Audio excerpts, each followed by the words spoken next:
呪物だったガンダムケストル。ネット上を見回しても稼働化してる人はいても作り込んでるやつはなかなかいない。プラモ魂を燃やすのであった。それではいよいよ本体が完成する中編をご覧ください。後編じゃなくて未来ロボット研究所というわけで、今回はケストレル本体に塗装をしてウェザリングまで終わったぞ。デカールも貼ったし、本体はほぼほぼ完成。前編ではね、ざっと形を出すのに急いだので、細かい形状変更とか仕上げはこの動画の前にやっておきました。胸部の厚みを出したりとか、ウエストを絞ったりとかしました。あと密度を出すために彫刻とプラチップを貼った。ヒザーマーの彫刻、あとビームライフルの大型化、ビームサーベルの大型化もしたぞ。じゃあ作業を見ていこうか。まず気になるのはのっぺり気味なヒザーアーマーかな。筋彫りをナイフで入れていって密度を出していくぞ。これ今やってるのはね、いきなりナイフで切り始めるわけにもいかないので、どんなラインを引こうかなっていうイメージをペンで描いてます。どうせ複雑なのはね、筋彫り無理なので割とシンプルめで、モールドはねデザインナイフでいつも刻んでます。同時に指も切りがちなので気をつけながら作業していこうぜ。いや、聞いて前さ、ナイフでプラ板をこう刻んでいる時にさ、ピッてなって中指を切り裂いたのよ。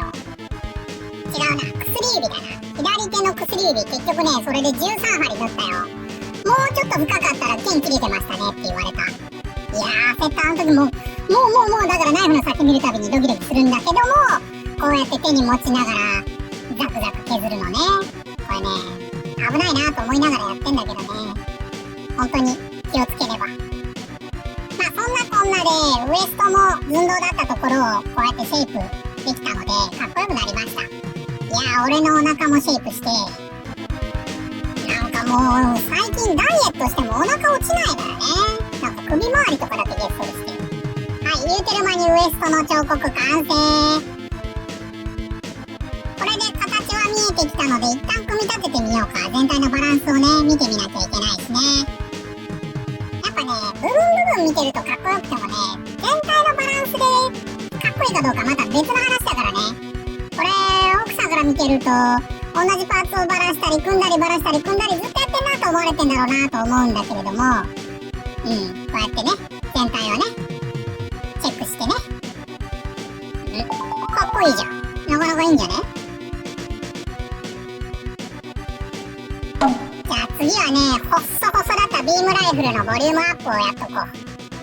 これはね、もう板か棒かベニヤ板かみたいなビームライフルだったんで、もうちょっとねパワーがあるビームが出るように加工したいなと思います。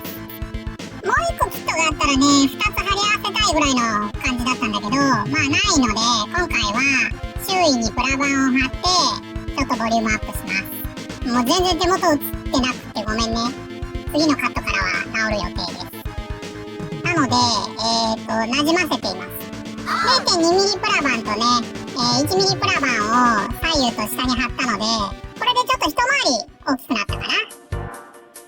あとは貼ったところのディティールが寂しかったので、ちっちゃいプラチップを作って貼ってディティールアップをしようかな。こうやって貼る。のっぺりしたところに貼る。いいんだよ、大体で。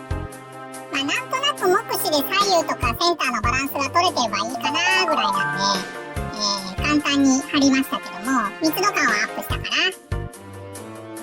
まあ、念のために手に持たせてみてバランスチェック。もうちょっとビームライフルのボリューム欲しい感じはあるけどな。まあ形状は大体出たので塗装していくぞ。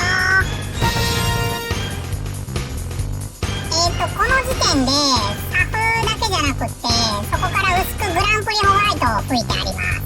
なのでね、白は基本的にもう塗り終わってるイメージで、色の足りないところをパレコで筆で塗っていく。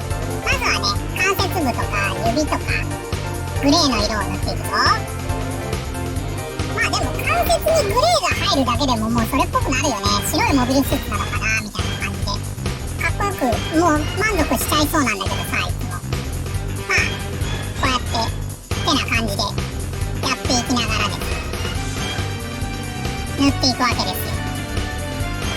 じゃあ、グレーも塗り終わったので、次の色、青色部分も塗っていきます。青色部分な、結構面積多いんだけどな、今回。まあ、筆で頑張るわ。今回は、コバルトブルーに振ってみました。結構ね、ライトブルー気に入ってて、ガンダム作品のトリコロールはライトブルー使うこと多いんだけど、まあ、ちょっと飽きてきたのもあって。まあでも、この量と、このスケールだとマスキングするよりも筆で塗った方が楽だな。僕は。こうやって結構乱暴めに塗ってしまって、白との境界線のところだけ後で面相筆で綺麗に塗ります。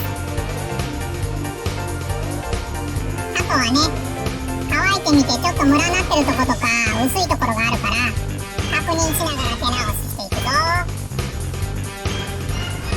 まあここでこういうシックなカラーのモビルスーツなんだって言って完成にしちゃってもいいんだけど、イエローを塗っていきます。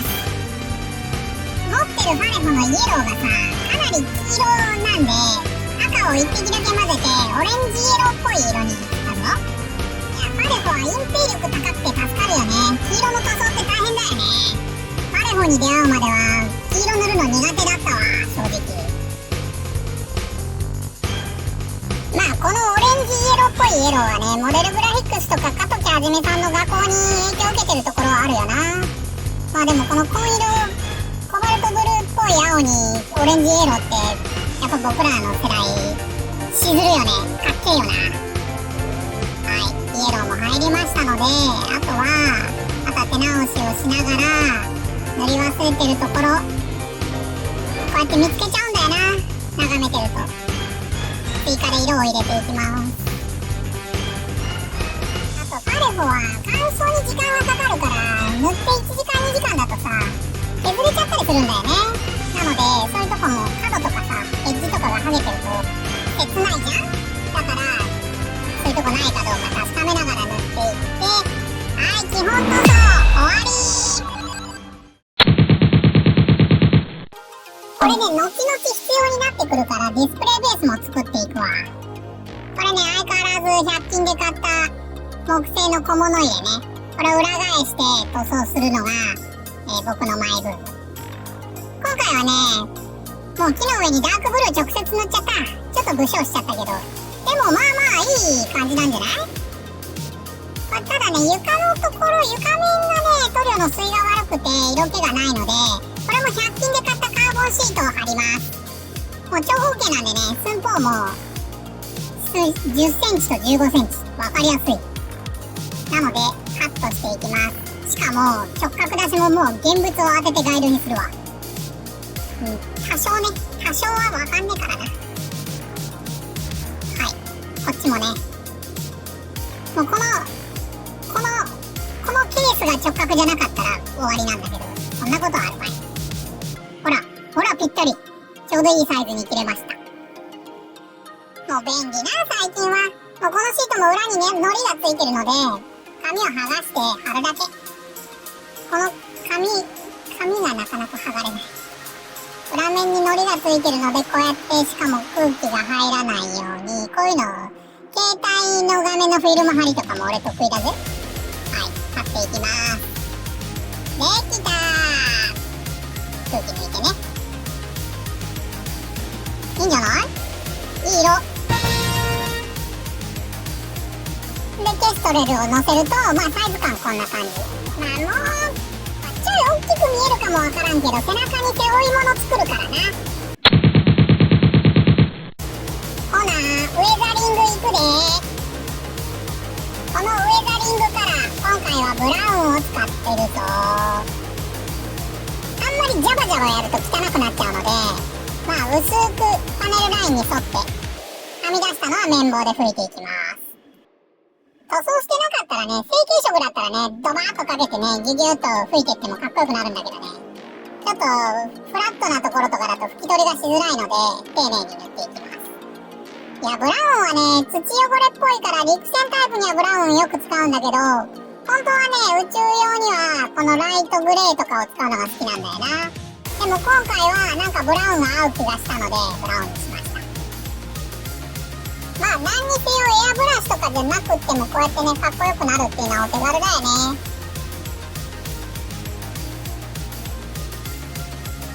こうやって次々パネルラインとか次のパーツをウェザリングしていくんです。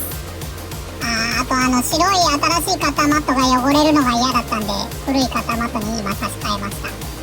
腕にもウェザリングをしていくぞ。このウェザリングマスターシリーズ本当は茶色とかじゃなくてさ、このカトキさんっぽいパープル、ブルーパープルみたいなやつ欲しいんだけど、みんな欲しくない？ないからな。わざわざ色作ってやっちゃうんだけど、あったら流行ると思うんだけどな。開発してくれないかな。まあしかし作るとしてもタミヤさんじゃないよね、この色はね。はい、だいたいウェザリング終了したので組んでいきます。まあね、大概こうやって組んで眺めてると塗り忘れたところとか汚し忘れたところ見つかるんだよ。だからもう組みながら塗っていくしかねえな。はい、でも個人的にはこの塗り上がったやつが組み上がっていくというか一番脳汁出るよね。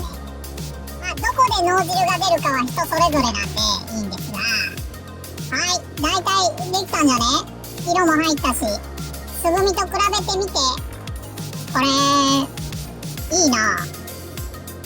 これ今まで俺が見たケストレルの中で多分一番かっこいいと思うんだけどな。ちょっと完成品をゆっくり見てください。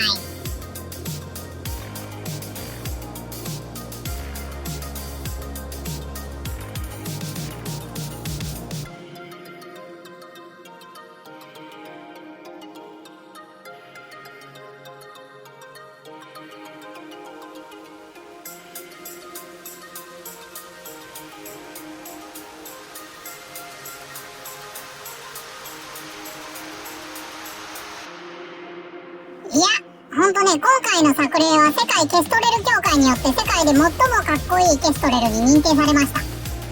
まあね、キットもキットだからそもそもガンダムケストレル作ってる人が少ないのよ。ガンスタさんでもケストレルの登録数は6作品。MG モデラーズギャラリーでも8作例しか登録されてないから、こりゃ優勝でしょ。これでなんで今回が中編かっていうと、G ディフェンサー背負わせたかったのよね。だからこれが後編。いや、設定にあるフルアーマーとかも考えたんだけどね、ちょっとさすがにしんどいなと思って。なので次回の動画 G ディフェンサー、楽しみにしていてください。面白かったと思ったらチャンネル登録をお願いします。グッドボタン